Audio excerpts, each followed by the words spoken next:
दोस्तों, यह कहानी दो मेंढकों की है जो एक घने जंगल के एक छोटे से तालाब में रहा करते थे। बचपन से दोनों साथ में खेलते कूदते बड़े हुए थे। वे दोनों दिन भर तालाब में मस्ती किया करते थे। उन दोनों को ही तालाब के आसपास के इलाकों की नई नई जगहों में जाकर घूमना अच्छा लगता था। एक दिन ऐसे ही साथ में घूमते हुए दोनों जंगल के बाहर एक तालाब में पहुंच गए। वहां उन्होंने देखा कि एक ग्वाला अपनी गाय से दूध निकाल रहा था। उन्होंने कभी भी गाय से किसी को दूध निकालते हुए नहीं देखा था। ग्वाले ने दूध निकालकर एक बाल्टी में भर रहा था। वे दोनों उस दूध को देखकर बड़े आश्चर्य में थे, क्योंकि उन्होंने आज से पहले यह कभी नहीं देखा था। उन्होंने तो जंगल में केवल तालाब का गंदा पानी देखा था। कुछ देर सोचने के बाद उन दोनों ने यह सोचा कि इस सफेद पानी में तैरने का मजा ही कुछ और होगा। यह सोचकर उन दोनों ने एक साथ बाल्टी में छलांग लगा दी। वहां जाकर वे देखते हैं सफेद पानी। हमने तो यह कभी भी नहीं देखा। यह क्या चीज होती है। दोनों को मजे करने तो पसंद थे ही। वे दोनों ही मस्ती करने लग जाते हैं। खूब उछल कूद करने के बाद, पूरे मजे करने के बाद दोनों सोचते हैं कि अब घर जाने का टाइम आ गया है। वे दोनों बाल्टी से बाहर छलांग लगाने की कोशिश करने लगते हैं, पर वो बाल्टी बहुत बड़ी होती है। वे छलांग नहीं लगा पाते।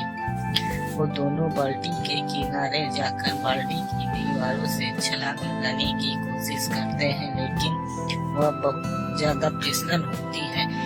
वे जब भी कूदने की कोशिश करते हैं, उनके पैर फिसल जाते हैं। उन्होंने लगातार कई बार प्रयास किया, कभी बाल्टी के बीच से तो कभी बाल्टी के किनारे उनकी दीवारों के सहारे कूदने का, लेकिन धूप की चिकनाहट और उससे फिसलन की वजह से वे बाल्टी से बाहर नहीं निकल पा रहे थे। लेकिन दोनों लगातार कोशिश करते रहते हैं। फिर वे सोचते हैं कि हम थोड़ी देर ठहरते हैं, कोई न कोई आकर हमें बाल्टी से बाहर निकाल भी देगा।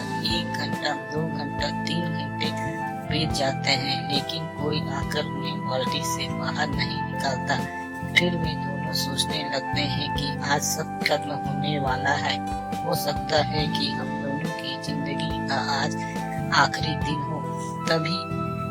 तभी उनमें से एक मेंढक डूबने लगता है। दूसरा मेंढक अपने आंखों के सामने बचपन के दोस्त को डूबता देखता है। यह सब देखकर वो और ज्यादा तेजी से बाल्टी में तैरने लगता है। उसके अंदर आग लग जाती है कि कैसे भी करके हमें इस बाल्टी से बाहर निकलना ही है। मुझे हार नहीं माननी। अगर मैंने हार मान ली तो मैं और मेरा दोस्त आज मर ही जाएंगे। उसकी आंखों से आंसू निकल जाते हैं और वो और तेजी से पैर चलाते रहता है। लेकिन जैसा कि हम जानते हैं कि अगर थोड़ी देर तक दूध को चलाया जाए तो उसमें से मक्खन बाहर आने लग जाता है। और बिल्कुल ऐसा ही हुआ, क्योंकि बहुत घंटों से वे दोनों मेंढक दूध के ऊपर पैर चला रहे थे। इसलिए दूध से मक्खन बाहर आने लग जाता है और दही भी जमने लग जाता है। तभी मेंढक को लगता है कि दूध थोड़ा गाढ़ा हो गया है,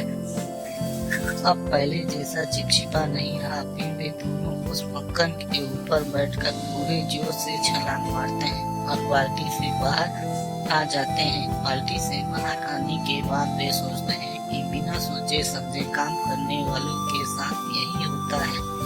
अगर आज हमने कोशिश नहीं की होती तो शायद हम इस दुनिया में नहीं रहते।